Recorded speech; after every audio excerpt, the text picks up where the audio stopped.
Well, we thought it was going to be a lesser of an exciting trade deadline than last year, and boy, were we wrong. I really almost pulled the clip from like 3 weeks ago where I was like, honestly, like we what did I say? Harden was moved last year. I didn't think anybody of that caliber was necessarily going to be available. And I mean, look, we right before last week or last episode is when Kyrie made the request. So it was like, all right, well, that's maybe that was the predictable shakeup. But whoa. I mean, Yeah. we're obviously get into it, but I gotta be honest, because I mean, I texted you right away. I went to bed Wednesday night. It was Thursday morning when the Durant trade happened, and I woke up to a zillion texts, but I didn't even see that. It was more of the 5 ESPN notifications. And so my first alarm went off at 6 a.m. So like, I'm up, wipe my eyes. It's Thursday morning. You're kind of at the end of the week. You're, seeing if you're gonna have any gas left. And I looked at that and I literally just went, "Oh my god!" I thought I was going to wake my fiance up. Like I gasped. I was just like, "What on earth happened?" And then you get the run downstairs and just try to, make sense of it, see what happened. Phoenix was the team that had been mentioned. I mean, Chris Haynes had said that Phoenix had inquired when Kyrie became That's available, what we were saying. Yeah. right? And so at the time, it just didn't know what it was. We'll get into that because we should know better. Like the NBA is the best drama on television. Like it's Well, just what's weird for that is like we even joked about how we dropped our episode talking about how Kyrie wanted a trade request, I believe, right? And yeah, then like our YouTube video goes up on Mondays. So we usually I'll drop this episode Saturdays when we record because of the NBA being so weird. Like the less time that the podcast isn't posted, the less chance there is something to happen. So like yeah. I just get the podcast up, YouTube comes after, and of course, we were texting about it. I was like, well, our YouTube's going to look like we're behind because we're going to be talking about potential trades for Kyrie in that episode as it drops. And sometimes that's just what you have to deal with. But yeah, I mean, I don't think, and here's my hot take, I don't think the Nets thought they were getting rid of KD until until pretty much right before it happened, because personally I feel like I don't know. We'll talk about the trades, the Kyrie trade, the KD trade, and other trades that were on the table potentially for Kyrie, because I feel like maybe there were better ones potentially. And we can debate that because that was a big topic I saw on ESPN as well. But that's going to be later on in the episode. We warm up with another thing that we were saying would happen before we record, and that is LeBron James, the official scoring leader for the NBA all time. Yeah, breaking it against Oklahoma City the other night, dropping 38 points. Which we predicted. We said it was them or the next game, which was It was gonna be the OKC next one was or against the Bucks. So yeah, Bucks, they had the Bucks, yeah. Bucks, and so you wondered if it would be against Giannis. But like once it got in sight and he walked in with the suit and said, "Stay in the moment," and booked his whole family to come out, and He everyone bought knew. tickets for this game, it was like, okay, so LeBron's gonna have one of those, like, you put on a show. The old greats You put on a could show once in a while. It reminds me of Kobe's last game, right? Where you just knew Kobe was gonna do something ridiculous and he you goes out and could scores 61. It reminded me of that. you could say they all got the script. They all got a script and knew to show up to this one, The photography on it was amazing. Well, And I'm blanking on the photographer's name right now because he's taken a bunch of great ones, and I great really shot. feel bad not giving him his credit. But yeah, that shot with the ball of him leaving his hand was great. He's not on the Lakers anymore. I love Thomas Bryant calling for the ball in the paint when he's got a great matchup, just calling for his fundamentals. Like I love it.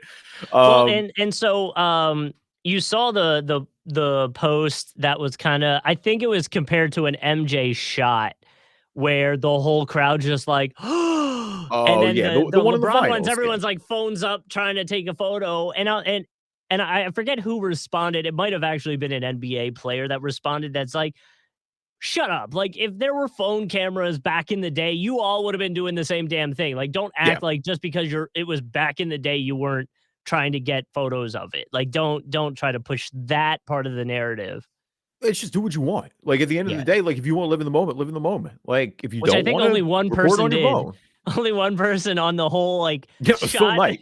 Phil Knight was the only Phil one. Knight. Nike founder, the only one just chilling there. Which I mean, I guess makes sense. He's an older dude now at this point. But yeah. I mean, it was just the atmosphere was great. Obviously, I think it sunk in really for everyone just how I surreal it was once it happened. Because I mean, that was me. Like, this really is. I mean, the fact that it held for 34 years, passing Kareem, I think it's more remarkable too because LeBron has been known as a pass first guy in his career. He's not even known as an elite scorer like that. Like, I think everybody goes to MJ first. They go to Kobe first. Um, LeBron James is now the all-time scoring leader, and he's only got the other amazing thing is he's only got 6 guys within 10,000 points of him, like active or non-playing. Like mhm. it's Jordan, it's Kobe, it's Karl Malone, it's Dirk. And I believe there might be one more. But yeah, I mean, this is an all-time accomplishment. I loved Kareem's article afterwards. And I think that was good to see too, because I mean, it's I mean, LeBron got asked, he's like, do you have any relationship with Kareem? And he's like, no, not really. And so I think it was cool to see them kind of come together a little bit and just celebrate that moment. Yeah. When Kareem passed the scoring record from Wilt Chamberlain, there was that moment of those two together. And so I'm glad. I mean, that's something that I don't think we should take for granted that Kareem is still here. And I think people should appreciate that as well. Because I mean, yeah, I always say that to me, Kareem is number 3. Like it's a lock. When you talk about the like holy trinity of the NBA, if you will, in my eyes, it's in some order, it's MJ and LeBron, and then it's Kareem. But to me, Kareem is on that statue as well. Obviously, doing it in LA for both of them as well. Kareem spending a large portion of his career there, LeBron spending the last few there, winning the title there. I think there's that just historical element of as well. But no, yeah, it's you don't realize again, I think just how impressive that mark is and the fact that LeBron is 38 years old and still playing at this high level. Like when you look at all the guys that are relatively his age or all the greats that we've seen just maybe not age quite as gracefully. And you see what LeBron is still able to do and how he's still able to play at a high level like this. Like it's just it is remarkable. And I think for you and I, being in our 30s, we didn't really get to witness MJ's prime like that, right? Like we were alive for it. We were 8 years old when I they hardly completed the remember. second Yeah. three-peat. Yeah, like I remember, if anything, watching him more in a Wizards uniform. Yeah. Which MJ was still good in the Wizards uniform. I feel like people really slander that. Like he was still dropping 20 a night in the Wizards uniform in his 40s, but we really have got to witness LeBron's entire career. I mean, you talk about the fact, like I remember the Sports Illustrated cover and getting that magazine and starting to hear that name and going, yo, who is this kid? ESPN is Mhm. broadcasting his high school games. Like there's no way he could possibly be this good. And for him to not only be that good, to somehow live up even beyond all the hype that I think we could have imagined and just being better than he was hyped to be. Um, I mean, he truly was the greatest prospect of all time, the way he developed. Because like MJ was a 4-year college, or not. I don't think he played 4. Maybe it was only 3. But like MJ played a ton of college ball at UNC. Like LeBron was 18 years old coming into the league. Now has 20 seasons under his belt. And the fact that it looks Yeah. like he's not really anywhere near retiring at this point, like you genuinely could see LeBron playing another 3, 4, 5 years and don't even really blink at it as long as the health is fine. It's something that I'm glad that we got to appreciate because I don't know that you and I in our lifetime will ever see a career quite like this again. Well, and you're right. MJ did 3 years in school, in college. And what's even crazier is if you look at it, like LeBron got this scoring title in 150 less games, essentially. Kareem's at or was at 1,560 career games. LeBron is as of right now. So there might be a give or take a game here or there that happened since he broke the title, but LeBron's at 1,410 right now. So like that's pretty crazy too, Like that's a big feat about it. And to your point, we still probably have a good amount of games from LeBron to go forward, Like that's the other part of this is he's still playing. So, I think the as they go, the mark keeps going up every game. I think the only thing that could have made it cooler is if he somehow broke it on like a sky hook. Like Yeah. that would have been insane. Like that would have been absolutely They didn't wild. want to no, because if he did that, then everyone literally would be like, all right, this is scripted as hell. Like you can't come on. Yeah, but come on. You don't think that's in the back of his mind intentionally? You don't think I'm because sure it is.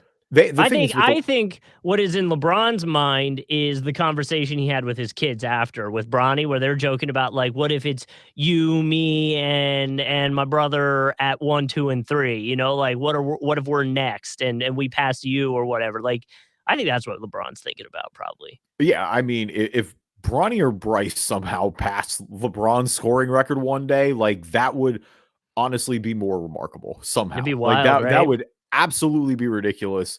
Well, I and I mean, imagine it'd be harder now with like how much everybody's resting. And I know those won't count as games, but like you're not, but I guess that extends the career. So maybe there's an argument to be made there.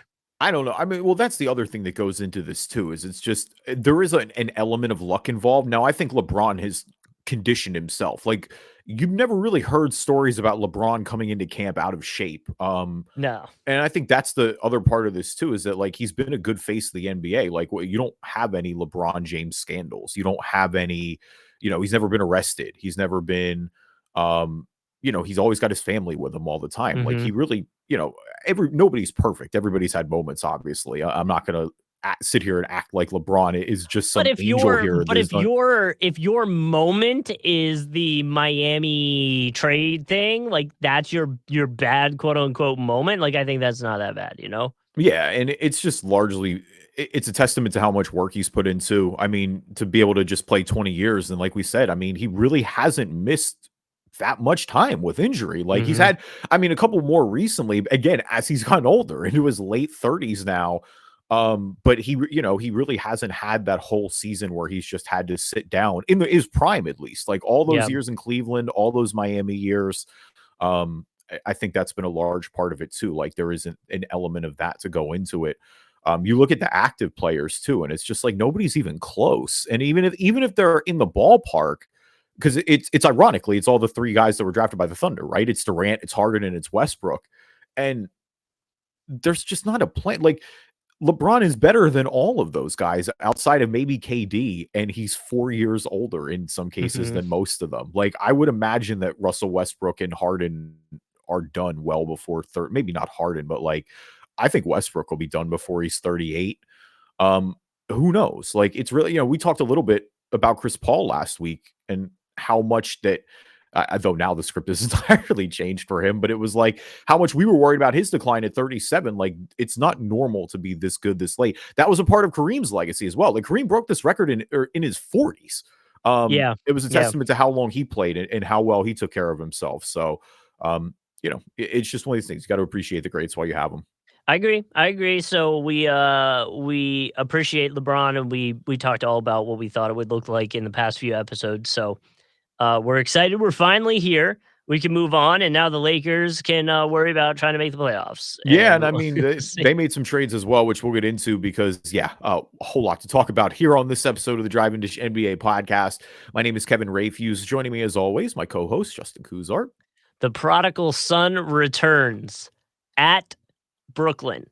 Oh, I thought it was going to be about TJ Warren, low-key going back to the Yep. desert. I was going to Yep. say, listen, he was there for a while.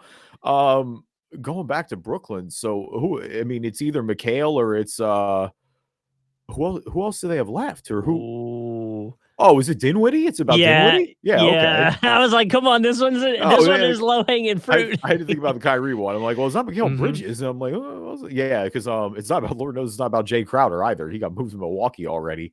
Hmm. So we'll talk about that. Yeah, Spencer Dinwiddie though back to Brooklyn. A return, a homecoming for him. Couple returns. Jakob Poeltl going back to Toronto too. We'll talk about that. Is it wild that even though we have KD and Kyrie trades to break down and other trades to break down, the one thing that I'm like most following right now is the Gary Payton Golden State 4-team weirdness that's going on. Like we'll talk about it at the end of the episode. We don't have to talk about it now, but like there might have been some, I guess the word some fooling around going on No, it here. was Like shiesty. No, it was shiesty. You don't even got to say fooling around. It looks bad on paper for Portland yeah. right now. We're gonna get into that later because it was.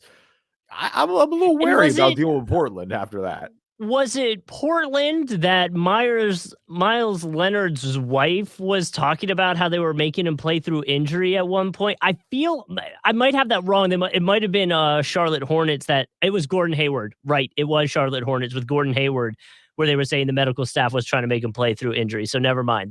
That's not a thing that I was thinking of. But yeah, there's some stuff going on there, and that's a tease to the end of the episode. We got to get through this Kyrie and KD trade stuff first, which is way less important. Yeah, definitely. Not never as important as the Gary Payton the second trade. Leave us a review on iTunes, good or bad.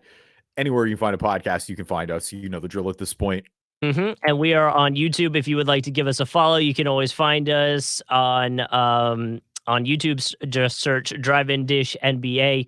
Looking for another subscriber. If you want to follow us, you can hit us up there. Now, a word from our sponsors. So let's get into Kyrie.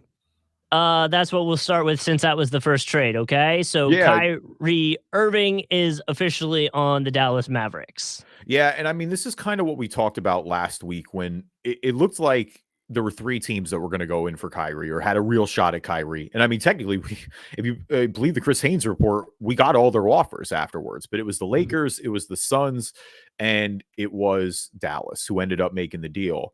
And when we talked about those 3 teams last week, because I mean, we don't need to rehash everything with Kyrie Irving. We know what it is. If you want our thoughts on him asking out initially, you can go back to last episode.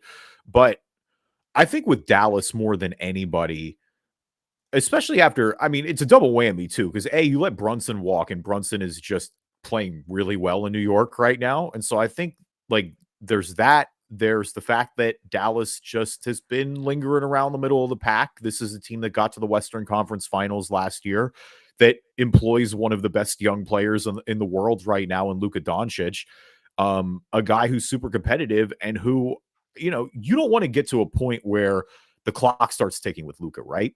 Sure. And they've tried to get him a running mate, but it just feels like even last year when they knocked Phoenix out and upset them, I don't think really anyone gave them any sort of chance against Golden State. Like it just felt like they didn't have enough, and they've tried with multiple things. You know, obviously they brought Porzingis in, that didn't work the way that I think they wanted it to.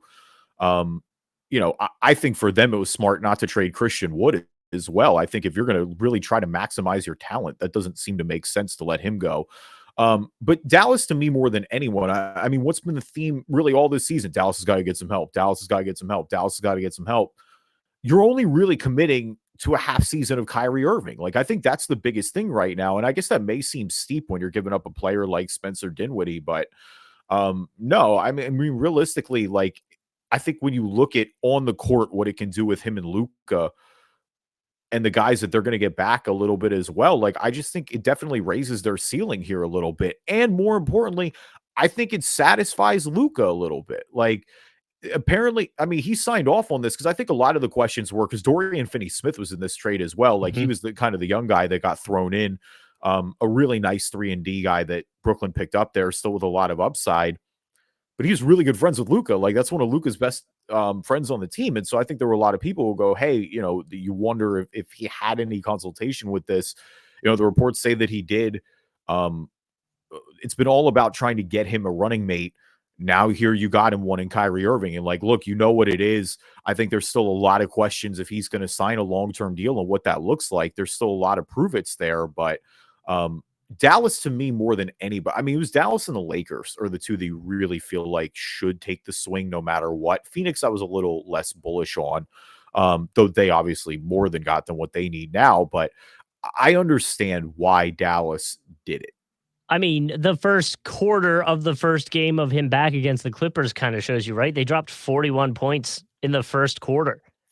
And then things kind of came back down to earth against the Clippers, but they did end up winning that game. So I think that's a big sign of things to come. Obviously, I think the team's got to, as any team would, have to figure out the chemistry side of it.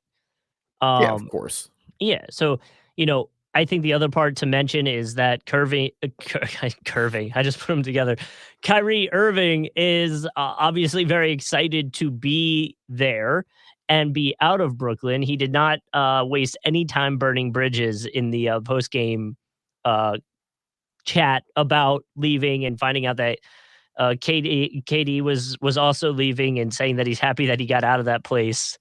So I'm imagining that's, where it's at. And a happy Kyrie obviously is also what you're hoping for in this situation. Yeah.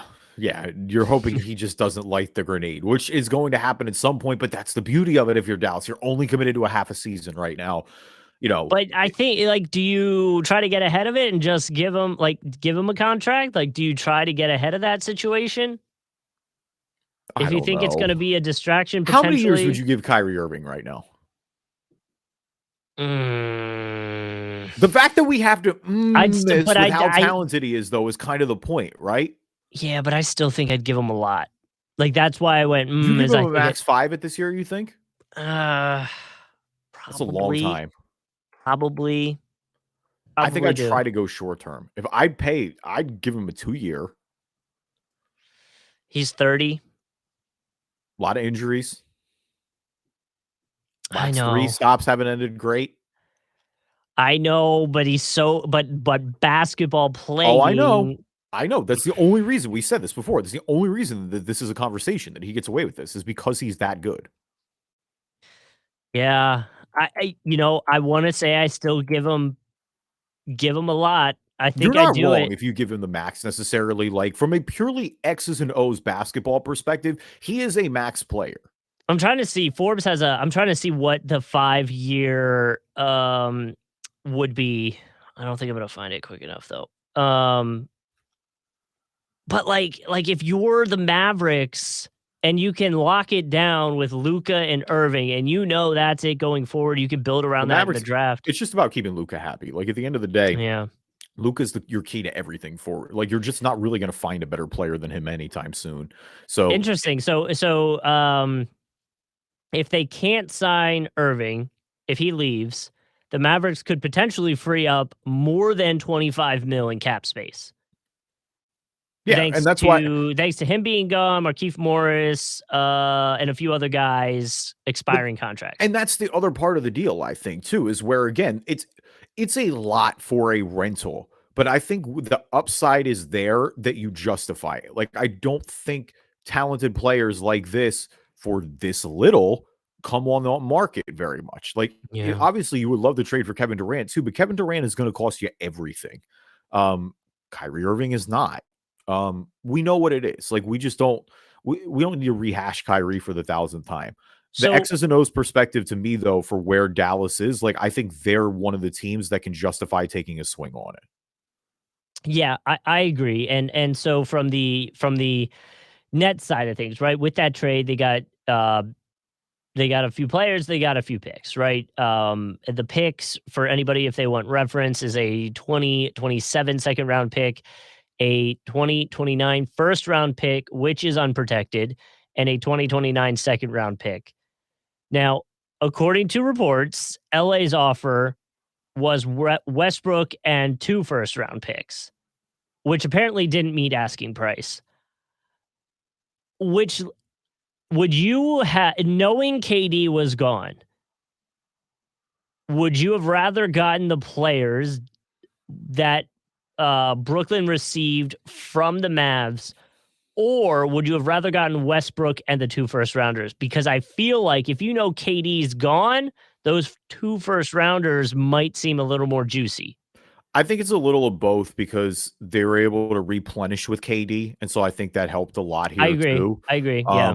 We'll get into the Brooklyn side fully in a second, but I think it's the double whammy too of you're getting a first rounder, so that cancels out one of the Lakers picks. So the question is, do you want to kind of give Kyrie what he wants after your franchise? They don't like Kyrie at this point. Can you Yeah. blame them? Do you let him go So where he do wants to exactly what he go? wants and send him to the Lakers. Like I know he's getting what he wants anyway by going to Dallas and getting the chance to play with Luca. Like I think Kyrie is super happy about this, but you know, you basically look at it. It's like, look, do I want the extra first rounder and Russ, who we're probably going to buy out, or we're going to try to trade again, or do I want Dorian Finney-Smith and Spencer Dinwiddie, who has some familiarity with here, who still has some value if you want to flip him? Dorian Finney-Smith again is a younger player, so you don't have to Mhm. really worry about moving him. Like, so yeah, at that point, given where the uncertainty of where the Lakers may lie in the draft, like I don't think there's as much discrepancy there as people think there is. I think the more interesting one would have been Phoenix, maybe when you talk about putting Chris Paul in there, and you wonder then if they make the deal with Phoenix, is that enough to keep Kevin Durant? Because once Kyrie went down, I mean, this is how quickly it all happened. Like KD wasn't loud and vocal about it, but he went to the front office and just said, "Hey, look, I know you guys are trying to retool, basically like this isn't going to work now. I'm older, almost in a way. Let me help you guys." Like it feels like KD helped them out a lot here, and I think that's why Brooklyn isn't really like. I think when Brooklyn's and KD's tenure gets talked about, it's going to be looked at a lot more favorably, obviously, than Kyrie is. It's unfortunate. I don't think Brooklyn wanted to trade Kevin Durant. I just think they recognized that, look, once he asked out, the writing was on the wall, almost rip the band-aid off, try to get everything back you can. And when he wanted to go to Phoenix, Phoenix came through with what they were looking for. I mean, once they put Mikal Bridges Yeah. on the table, I think it started to happen pretty quickly. Because when you look at what they got back, getting Mikal Bridges, getting Cam Johnston, and getting 4 first rounders, again, they had a lot go out here over the past few years in the Harden deals, among others. And so I think this really helps them replenish that chest. You get a bona fide young stud in Mikal Bridges. And with the players they have, with Cam Thomas, with Seth Curry, with Joe Harris, like with Nick Claxton still there I like post the deadline. idea of I like Nick Claxton and Bridges playing next to each other. I like that. That sounds fun to me. Like, I They know won't like make it. an average NBA fan is probably not excited to watch the Nets play now, right? Like, They're in a better. I mean, it's almost some brutal irony because it feels like they're back where they were when Sean Marks got hired, right? Like it's just digging out of a hole, but here they don't have as much of a hole to dig out of. I mean, I think the biggest interesting thing to watch now in Brooklyn, of course, is Ben Simmons. Like, here's Ben Simmons in his pure alpha role. Like, he's almost going to be your star, if you will. It obviously didn't really work as well as they wanted to with Kevin Durant and Kyrie. If it's not going to work here and now, I think then you can ask questions about it's like, look, he's being showcased in the feature role. If he can't get it going now, what are we looking at? What are we doing here? But getting those picks back mattered a ton. I did wonder if they would take calls on Bridges just because he has so much value. And if you really want to tear this thing down, that's the way to go. But at the same time, like I think they have a lot of flexibility. I think they're in a better position, and getting all those picks back again with what they owe to Houston for Harden in that deal, that's pretty big to recoup there. They're not in the graveyard essentially. Like Kevin right. Durant did them a favor by allowing them to get a deal. And Right. then So to that, the picks that they got is a 2023, 2025, 2027 first round pick, which came from Phoenix. yep, They got a 2028 first round pick swap with Phoenix, a second round pick. This is after all the bunch of trades that happened. I think I'm combining a few of them here. A 2028 second round pick from Milwaukee. They got a 2029 first round pick from Phoenix and a 2029 second round pick from Milwaukee. That's the fallout with the KD trade and a bunch of other things kind of going down because that includes the Bucks receiving Jay Crowder, the Pacers receiving George Hill, Serge Ibaka, 3 future second round picks, cash considerations, which came from Brooklyn. So there was a few trades added into that to kind of here's the lump sum of things that the Nets have now. yeah, and I mean, it was first off 5 second rounders for Jay Crowder is objectively hilarious. Like, I don't care who it is, it's just like that's a hysterical haul to me. And the fact that we got that twice, we'll talk again about the Peyton deal later, but that's what his deal was of 5 second rounders. I think Jay Crowder is going to be a great fit in Milwaukee. I mean, Giannis is pumped already. He just adds that Jay Crowder's just one of those guys you want come playoff time. Like the Yeah. shooting can be a little streaky, but he's been on multiple successful teams now. He definitely brings that toughness around Milwaukee. Like it kind of reminds me like he and Bobby Portis are their guys now that really are down in the trenches. I know Brook Lopez has really been pretty phenomenal defensively this year too, but like they're the more physicality set the tone guys. So I I feel think that's a like really good pickup for them. I put like him, PJ Tucker, Pat Bev, like in that group of like, if you have to play against them in the playoffs, it just kind of sucks. Yeah, I think PJ Tucker, Pat Bev is a little different because I think Pat Bev crosses the line a He lot more wants with this to, shit yeah, housing. Like yeah, Jay Crowder and PJ Tucker, I feel like just shit house within the bounds of the game. sure. But yeah, Which, absolutely. by the Jay way, Crowder and PJ Tucker, I think absolutely though, are is a great comparison. and Pat Bev ended up with Orlando, He got right? bought And out. Yeah, oh, he did crazy. get bought out. Okay, that's what I was wondering about. So, Yeah, he there's got bought that. out. Lakers got. I mean, we'll go back to the Lakers.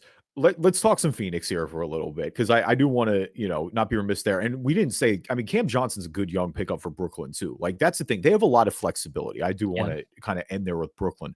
For Phoenix, obviously this is all their first rounders. Like that's Yeah. all the first rounders you can trade. But But you gotta hello. do it. You gotta do it to get TJ Warren Oh, back. yeah, of course. I mean, yeah, listen, when we all needed that reunion in the desert. And like, look, the way TJ Ward has got healthy, don't sleep on that. Oh, Like I they know. Phoenix needs depth, and they're gonna need that is the one thing is it's like they need somebody. But when you have Kevin Durant and Devin Booker scoring every single night, the way they are in their prime, I don't Yeah. really think it matters that much. For Matt Ishbia, their new owner who just took over here for Robert What a Sarver, like, welcoming. yeah, welcome to the Valley, bud. You want to talk, and I think that's a big part of that as well, is him wanting to go out and make a splash. I mean, this is unquestionably their biggest trade since going out and bringing Barkley and from the Sixers way back in the day. And yeah, in a Western Conference in a year that we've said, I mean, first off, RIP Eastern Conference supremacy. We had a good like year and a half. The Yeah. West is back at it. I did love everybody kind of needling Ja a little bit and saying Ja's good in the West. Good luck now, bud. We're all in this together. But no, I mean, when you look at Phoenix again with Chris Paul and his age, and I think Phoenix has really, been kind of good about managing their different timelines with Chris Paul, but also with around Book and around, at the time Bridges and Ayton and trying to keep it available for these young guys. But when somebody like Kevin Durant becomes available, especially a Kevin Durant who's here under contract for 3 years, like you just go in and you pair Devin Booker and you have two of the best scorers in the game playing next to each other. Obviously, this makes Ayton's life a lot easier. It makes Chris Paul's life a whole lot easier. You have to rely a lot less on him. Look, there's going to be concerns about the depth. That's the one if you have it, but this is a no-brainer for Phoenix. Again, it'll take some chemistry. We'll see how it works. I think the initial report is that we're not going to get KD back till after the All-Star break, but you know, everyone that's kind of anointing them favorites now in the West, probably not entirely wrong. I don't know. That's a lot of points to stop between KD and Booker. Yeah, I agree. Right now Suns sit fifth, 31 and 27. If you're thinking they can get to number one by the end of the season, it's doable. I mean, the Nuggets are in first at 38. So you close that gap. I just think the Nuggets are pretty good too in terms of that. I don't think they're going to lose too many in a row. So you got to take them when you can get them.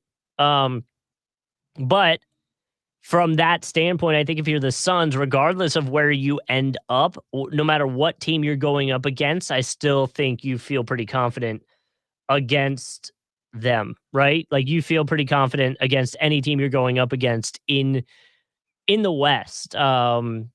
Nuggets maybe being the one that would concern you the most, which makes sense. They're the number one team in the West right now. But, like I feel like, and this is no hate on the Grizzlies and maybe even the Mavs, I feel like you just have more gunpowder than those guys. And the Kings too, again, no hate. It's just they're a younger team. So you would feel like you give the benefit to the Suns, the trio of the Suns at that point.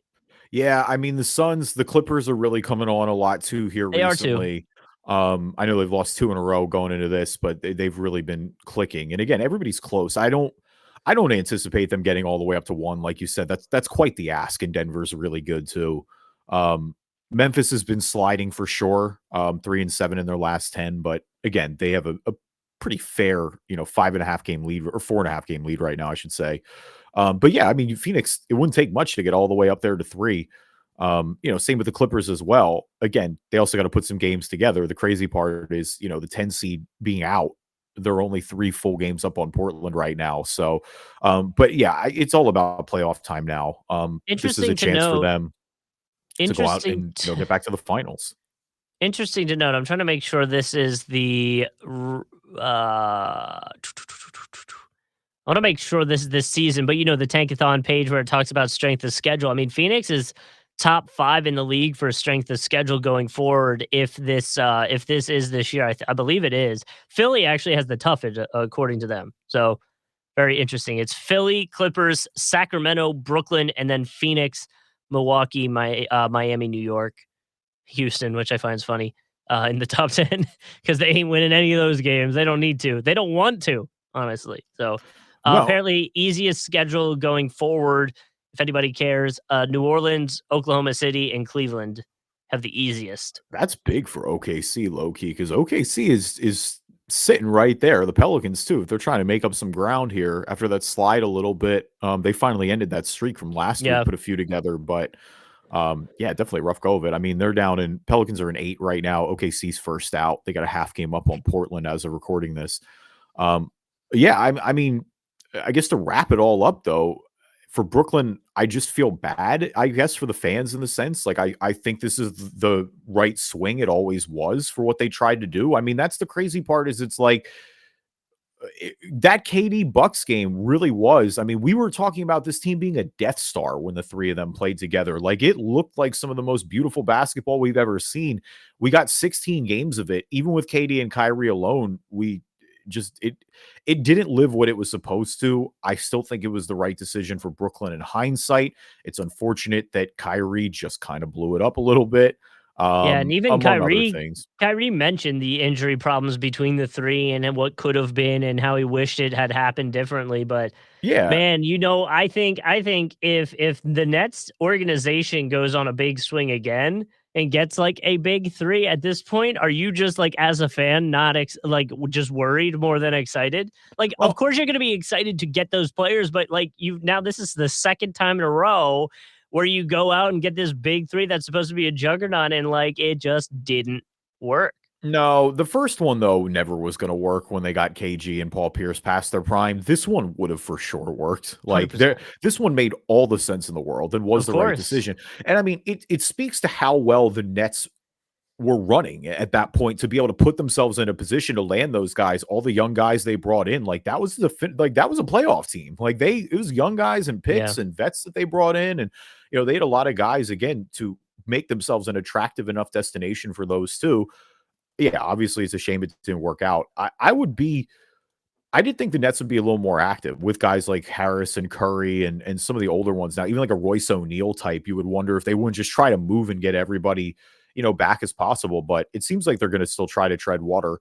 Obviously, this shakes up the top 4 of the East pretty Cleveland is the big beneficiary from this. Sitting at 4 right now. They got a game and a half on Brooklyn. But that is huge for them. For Miami, I think you try to wonder, and maybe even New York to an extent here. I think you try to wonder if you can't get up to 5 and 6. See where Brooklyn slides if they don't fall back into play in Are position. But you are you surprised Miami didn't really make or try to make big splashes or anything? yeah, I'm a little surprised. And our buddy Carlton texted me again, just beating his Pat Riley as wash drum. And if there's a year to beat it, I think it's this year. There are a lot of people who pay attention for them. We'll talk about the Russell Westbrook trade after Ballin and Fallen, but pay attention for them to maybe go after Russ on the buyout market. But I am a little surprised. Like, I don't think you're going to do anything drastic to the core, but like Kyle Lowry's not giving them much now. I didn't think they'd try to get off it. I mean, yeah, their big move was moving Dwayne Dedman. Like that, for a team that's kind of been on the cusp, and I think whose fans wanted them to maybe make a move to go for especially now again with Brooklyn, like voluntarily taking themselves out of the Eastern Conference race. You're just kind of a little surprised that they didn't push in there. That's a little bit of my grumbling with the Sixers as well, is that the Sixers just only really moved deck chairs. They traded Matisse Thybulle for Jalen McDaniels, who was a good pickup. Like, I'm not necessarily upset about that, but that's it. Like Mhm. you just lost to the Celtics the other night when they didn't have 3 of their starters and Jaylen Brown got hurt in the second quarter. What exactly makes you think you don't need more? And that's kind of and that was, I mean, if you saw me on Twitter, that's why I said anyone who's saying the Sixers are serious title contender, they're not telling you the truth. As much like, and I love Joel Embiid more than anybody. Mm, He doesn't have enough. We don't have no. enough. We're not well coached enough. Um, I'm anticipating the annual Did you Sixers second round exit. what game was it against? Oh, who was Blake was it Blake Griffin? where they played in Griffin's post-game comments. Yeah, against the Celtics when Blake Griffin put 19 on us and was their Yeah. lead scorer. That's what I'm talking about. That's Yeah. pathetic. And he called Doc out because Doc doesn't adjust Mhm. because Doc stinks, and Well, we he said continue to employ him. he said no offense though, so there's Oh, that. great. No, everyone, the book's been written on Doc, and we just continue. I'm not calling Doc on this podcast anymore. He's Glenn from now on. We got to get rid of Glenn. Get Glenn out of here. I'm so tired. But that's the thing. The Sixers are an unserious organization from top down. They're not serious. They're not looking to contend with Milwaukee and Boston. They're not as good as they are. There's not enough accountability there. We're just lucky that Joel Embiid is there and that he mistakes a lot. That's the only reason that they're competitive. And Maxey did play great last night, and Harden is coming around, but it's just not. They don't do the moves that they need to do. Their big victory in their eyes, I think, was getting under luxury tax. Sick, guys. That's how you make money in sports. You get under luxury tax. You see the Eagles in the Super Bowl, and you see the Phillies in the World Series, and you decide to, you don't want to feed off the energy and see all the money that they're making. Definitely just brilliant. Unserious franchise. All right, who's balling, who's falling? Our NBA version of the stock market. We always like to start with good before the bad. And one of their competitors is the Bucks, and I'm going to start it off this week, and that's who my balling is. And not just for picking up Jay Crowder, but they won 10 in a row going into this podcast. They were, it was them and the Sixers were neck and neck, kind of for 2 and 3 right there. They've really put a lot of distance between themselves. Now with a 3-game lead there. And a lot of it is health. Look, and it, kind of ironic when Bobby Portis is going to miss a week or two here, but Chris Middleton has missed a significant amount of time this year. I think having him back, reintegrated in the lineup, looking like Chris Middleton is just naturally helping them a ton. Giannis has dealt with some health injuries this year. He's looking like best player in the NBA right now. We talked about Brook Lopez, how great defensively he's been. Up in the, again, the depth a little bit by bringing Jay Crowder and kind of giving them that edge a little bit. Now, it's hard not to like what the Bucks are doing. They were my preseason pick to win the title. They're certainly looking a lot more like that title contender than we saw a few years ago than we maybe did last year. Yeah, and in those games back that he's returned, 15 points.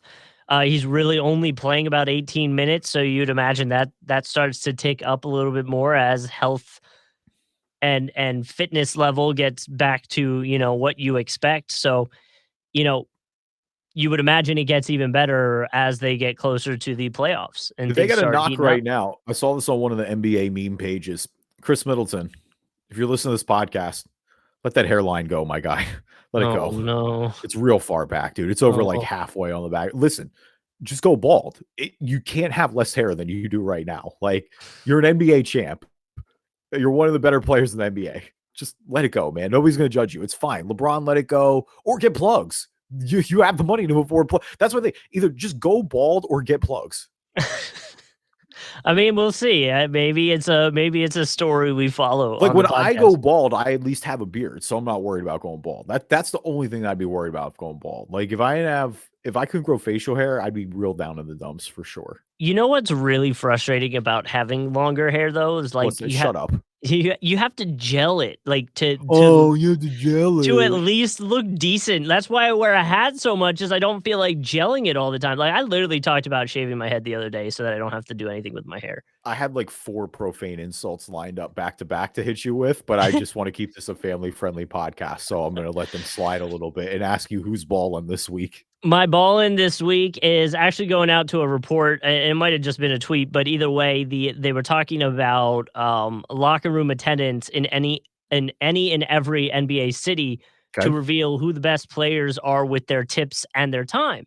And the apparently 3 main names that always pop up are Steph Curry, Draymond Green, and Russell Westbrook, which I thought was, I think, relatively surprising. What? Like, what do you mean? Why? Wait.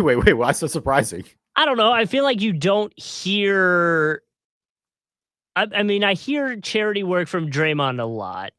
And I know that doesn't necessarily equate to just being a decent person and tipping people and talking to the locker room attendants, but I don't know. I feel like, with Russ and Steph and Draymond, especially, well, I guess it might be more Russ and Steph with how much fandom there is, and it's more Steph now. Like, you probably deal with so much when you get back in the locker room. Like, the last thing you want to deal with is another person, maybe.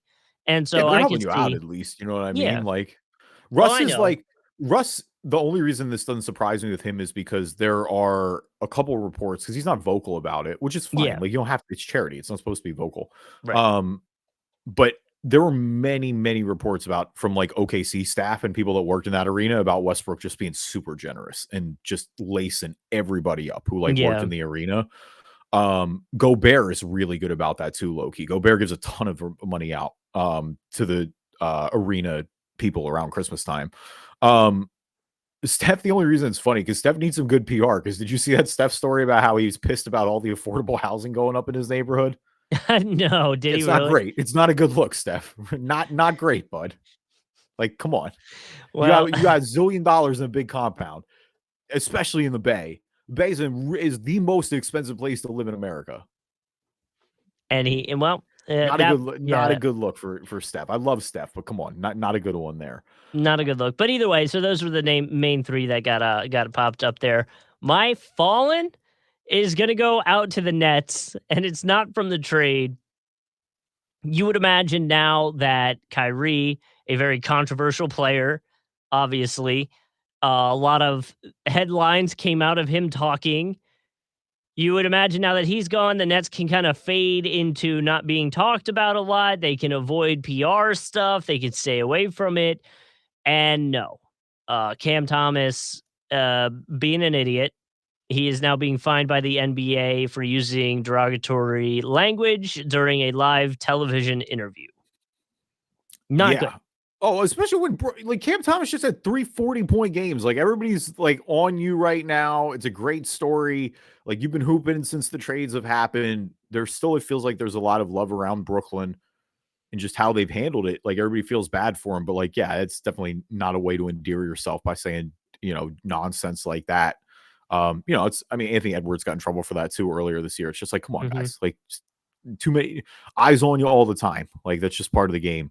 Yeah. Um, Fallen for me, so before I get into my fallen, because my fallen is going to be Steph. It's not for the affordable housing thing, it's for the injury, of course. Like it's for the knee Okay. injury that's got him out at least till the All-Star break. And that's coming at a time where the Warriors are sitting at 7 right now. But again, that's a very precarious 7. As they're tied with New Orleans and Minnesota. The Jazz and OKC are only a game back. Portland is only a game and a half back. The Lakers a little bit further back, but again, bringing in some reinforcements there. Um, they're trying to avoid the play-in position, and without Steph out their All-Star game, it looks like their chances of doing that are a lot slim against the again, as we mentioned, Phoenix getting better. The Clippers playing a lot better recently. You don't expect the rest of anybody else there to skid too far. Dallas bringing Kyrie in. So that's my actual fallen. Just in terms of that, really tough. A lot of ligament damage in there for Steph Curry. Thankfully this isn't a season-ending deal. I think when you initially look at the report, it's like, oh my god. Um, the other thing I wanted to mention, almost as a co-fallen, is the wobble for Wemby sweepstakes. As I've adequately dubbed it, the tank off for Victor Wembanyama, which I think everyone expected to be incredibly prolific. And it really hasn't been at all. Like you've got Yeah. basically 4 teams that are down here vying for it. I mean, Detroit's got 15 wins. Charlotte's down to 15 wins low key. They've lost 6 in a row. They're down to last in the East. And then over in the West, you've got Houston, who's got 13, and then you've got San Antonio, who's lost 11 in a row. They've really put themselves back in contention there. They're at 14 wins. So for some perspective, again, we're talking about those 4 teams are between 13 and 15. The top 3 of them will have the best odds. The next lowest, you've got the Magic at 23. The Magic we know are on the up. I mean, they're actively trying to make the play-in game more than trying to tank at this point. The Lakers got 25. The Blazers and Thunder have 27. The Pacers have 25. The Wizards have 25. The Raptors and the Bulls have 26. None of those teams blew it up. Like, even if we No. thought maybe because like Chicago's for me somebody where I'm like, yeah, Chicago should have blown it up. I have no idea what Chicago is doing. Washington has remained a blow it up team for me. I have no idea what Washington is doing, but they are just good enough to stay out of that tank race. So that's the thing, is where it's like, it's unfortunate for them because they're caught in the middle. Indy's sliding a little bit, but again, they have 10 games on Detroit and Charlotte right now. Like, you don't expect them to slide that far, nor do I expect those other teams to win 10 games anytime soon. No. Magic on the up and up. So I think there were a lot of teams who we thought maybe, and some of them have just been better than expected. I think we thought Utah maybe would be in that race. They've been pretty good. Oklahoma City, I thought when Chet Holmgren went down, maybe would be in that race. Instead, they've been quite good as well. So, we're really, it's just not as prolific as we thought. I mean, and I think if you're looking at two of those four teams, like one of them is going to walk away with Wembanyama and one of them is going to walk away with Scoot Henderson. You got to feel pretty good about that. Because, the one or two you're winning for sure in this draft. Yeah, and what's weird about it is, I mean, you said Pistons, Hornets, Spurs, Rockets, and then if you had to put it like another team there, it's between on each conference Magic and Lakers, which is kind of wild when you think about it. And both of them are trying to win. Like the Lakers, again, going out and making 100%. trade deadline deals. The Magic are actively trying to win games and have won more recently. Like they're a much more competitive Magic team than they've been. They're not trying to lose. 6-4 in their last 10. Yeah. So it's very wild. So we've kind of got it drilled down to 4 teams. Do you care out of those 4 who you think gets Wembanyama the most? Like I would love to see the Spurs get him and probably the Hornets get him the most because I feel like those are the least stacked teams in terms of players. The Spurs got Tim Duncan recently. You want them to get Wemby too? Well, Tim Duncan was like, what? When did he get drafted? Like 90. He won them 5 titles during that time. These were the all-time prospects. But like, you look at the Rockets, they've gotten some decent picks recently. You look at the Pistons, they've gotten some decent picks recently. Who have the Hornets gotten other than Ball? No, my misery index in terms of who like needs it the most as a franchise is definitely the Hornets for sure. Yeah. The Hornets have never won anything. Yeah. I agree, but on the West, I'd rather the Spurs get it than probably anybody else down there. I don't want them to go to the Lakers. I don't want them to go to the Rockets. I think Houston's fit would be like really good right away. I mean, know, you got Wemby and Şengün and Jabari Smith.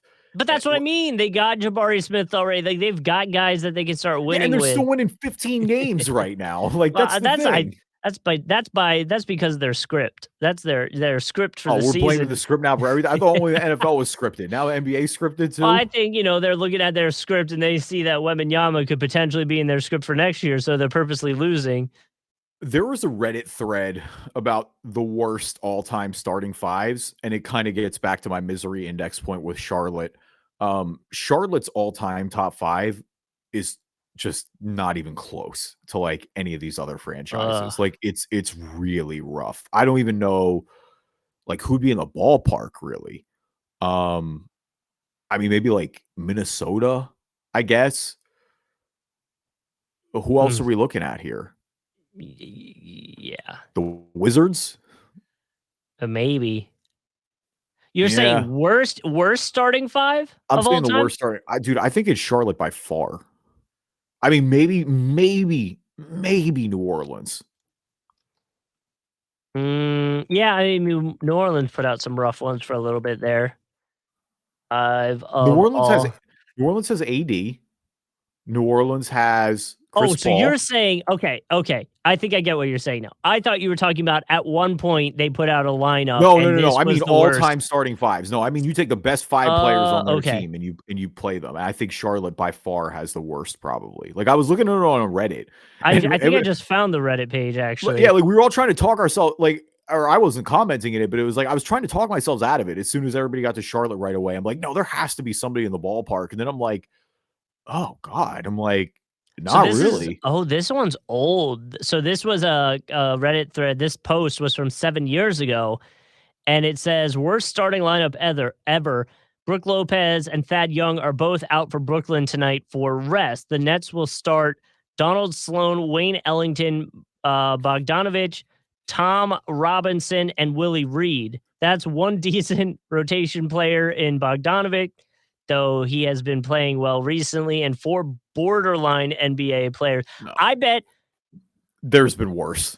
But I wonder, like, could we go back to the Sixers tank years and find a starting 5 that's way worse than this? I could find a peak starting 5 from the Sixers tank years. I could find some of the starting 5s that OKC has run out in the past few years where I'm just like, I don't even know who these people are.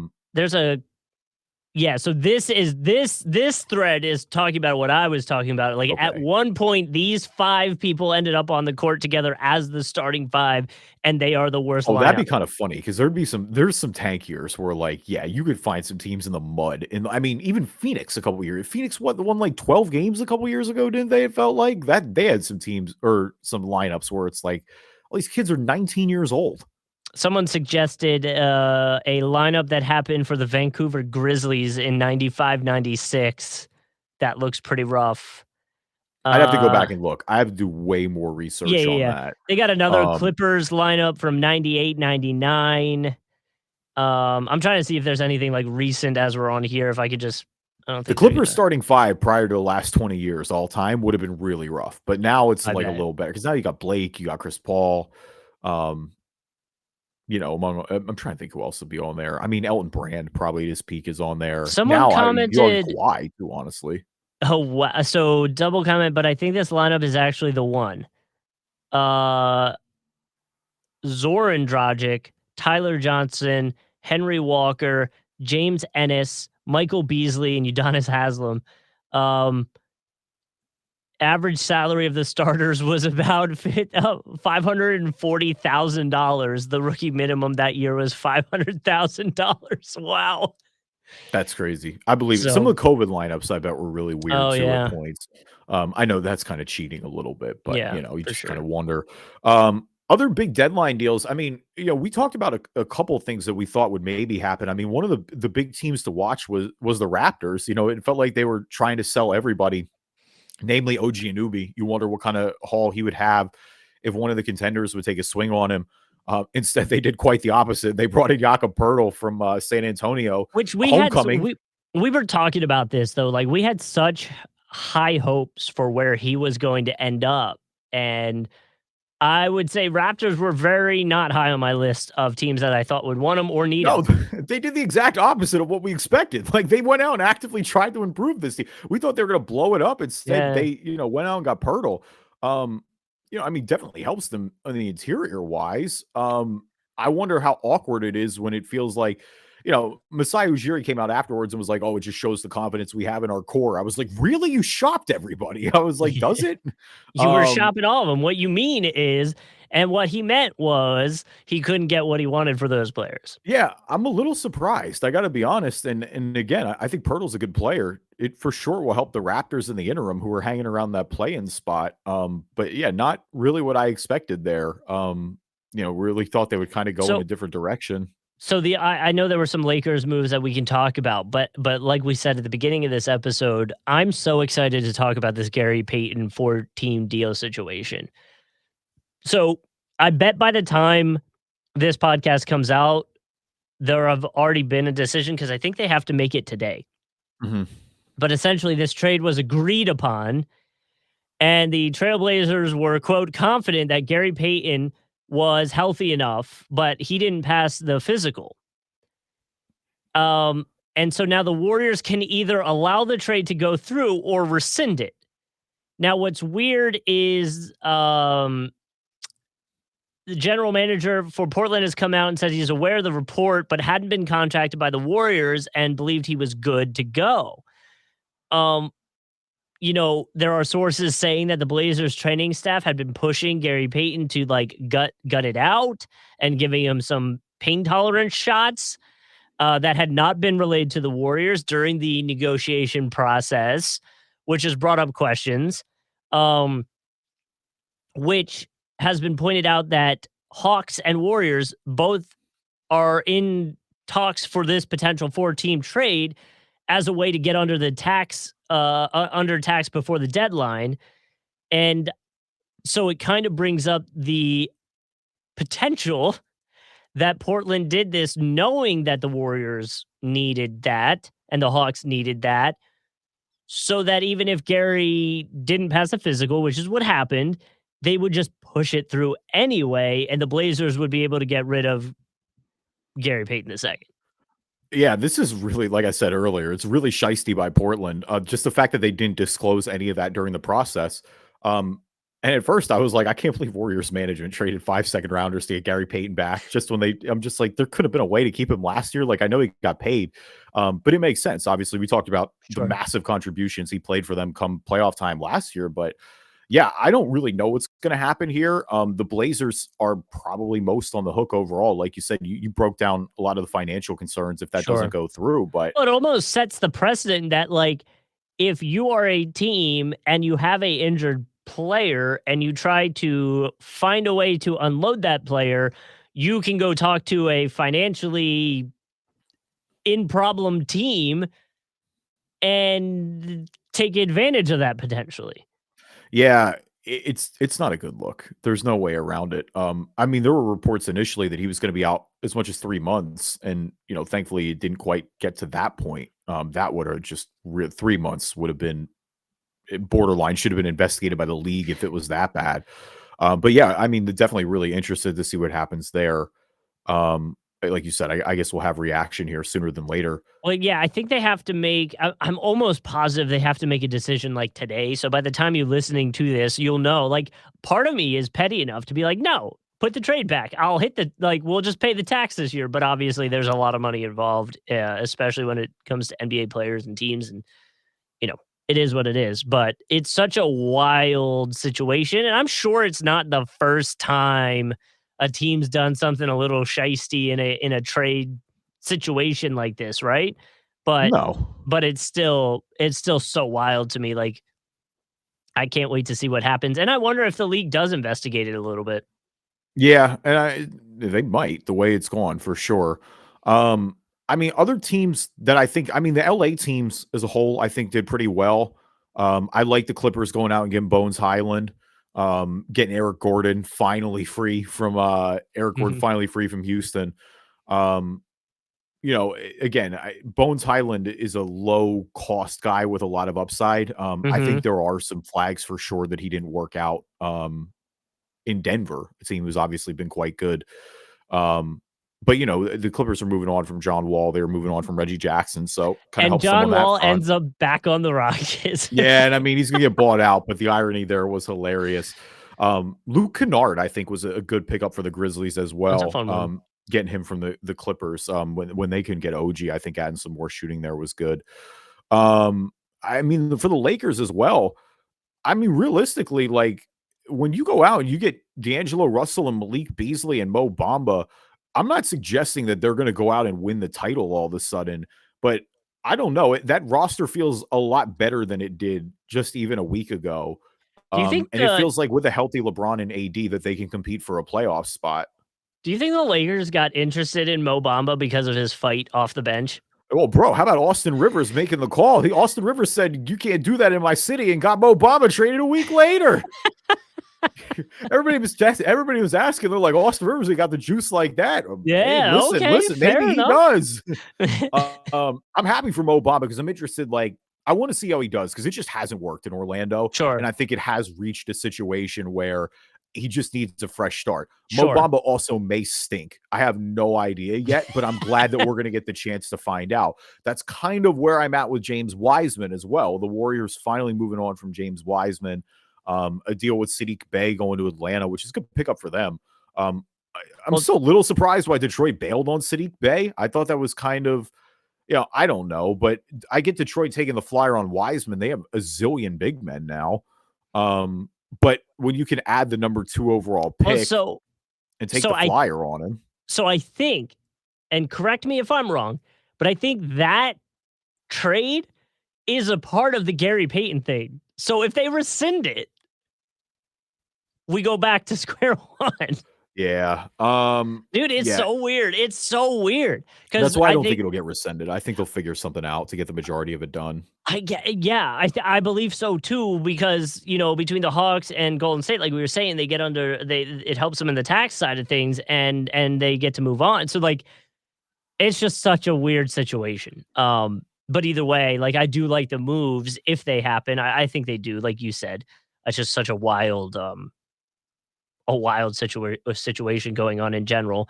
And do you think there's potential for Wiseman then? Like with Detroit then, you think, or are you like, I'm kind of leaning on the no side of him now? I'm excited to find out. It's Okay. another one of those categories where, because it just hasn't worked in Golden State. It feels like it's unfortunately been a mistake from day one, and it's crazy because I was really high on him because I thought, the Warriors have never had the traditional big. I just thought he would fit really well there. Um, and part of it is injury. Again, he missed an entire year. He only played in 21 games this year. Mhm. It's been a lot of up and down between the G League for sure. And he showed flashes, but he just also hasn't really been that good. Like there's not really a way to shake it. His box plus minus was really bad his rookie year.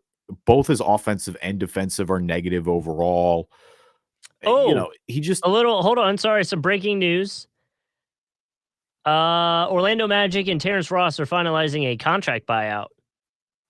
wow, okay, finally, it happened. Wow. I Yeah. wondered if they would ever let T. Ross go. It was another deadline, like, I thought it would happen a few years ago. I wondered what his value would be. Um, Yeah, but yeah, no, Ross has played 7 seasons with the Magic and will now get an opportunity to join a contender. alright, well, that's cool. I hope, uh, the buyout market should be pretty good. Somebody will take Our a flyer on him. Like, he's not. first comment is, "It's about damn time." No, actually, and I mean, he's not really playing minutes in Orlando this year. That's the thing, is he just has fallen out of the rotation even at this point. Mark Stein saying that Dallas is among the teams that are interested in picking up T. Ross. Yeah, we'll see. Like you said, a lot of contenders will be going about it. Um, See, this is why it's great. Every team is, as soon as anybody hits a buyout market, every team Oh, is already on it. So it's like I see a literally, like Woj tweet. Celtics blog puts the eyes emojis out. Anthony Irwin, who's a Lakers writer, says the Lakers have been trying to get him for years. Wouldn't be surprised if he's on the radar. I'm just literally, cracking up. But it everybody like, trying to get Terrence Ross already. did we get a Warriors one? I feel like anybody who's a contender will want him, like you were saying. Like, why wouldn't they? Like, Yeah, I quite literally feel like you could make an argument for every team, like the top 3 teams in each division. I bet you could clearly make an argument for him wanting a Celtics, Bucks, Sixers, Nuggets, Grizzlies, Kings. I feel like you'd probably, well, maybe not. I still think you would want him. yeah. I mean, take a flyer. He's gonna be cheap. That's the Yeah, thing. Is just like, who he is at this point. He's a human torch. If he comes in and gives you a couple buckets off the bench, then that's great. Um, yeah. But in the meantime, what are you going to do? But yeah, back to Wiseman real quick. Again, we'll see if he's good. I mean, that's the thing, is it's been a lot of up and down. He didn't really get a full just shake. And Draymond Green talked about that a little bit, how it's tough with between like him and Kuminga and Moses Moody. Like, it's hard being a young guy on a contender like that. Yeah, Where you 100%. just have expectations to be able to come in and contribute on a championship team right away. Um, the Warriors also save a ton of money. I mean, we're talking about $131 million, that number per Golden State of Mind, just by getting Wiseman's contract off the books. Um, but yeah, it's wild. With the fact that he went number 2 overall, looked like he was going to be a starter. He kind of struggled, ended up off the bench, and it just never really, he's only been in 21 games since that knee injury. Um, but again, a crowded front court for Detroit. I'm curious to see what happens. Hopefully he's a change of scenery guy where it just works out. Because so far I think there's no doubt that it's been a pretty big disappointment there across the board. I don't really have a ton of other major ones I want to mention, other than, like I said, I think D'Angelo Russell going back to Lakers is a really good get for them. That helps with the shooting big time. The last one. I feel like you can almost sum up the trade deadline this year as like players going back to where they once were. Like Oh yeah, for between, sure. like you definitely Everybody had says that. 2017 all over again. Yeah. Yeah. With some of these Dinwiddie, guys Warren, returning. and Russell. Yeah, for sure. I the only last thing I gotta say is, like, he never quite became, from a Sixers fan perspective, who I think we all hoped he would be.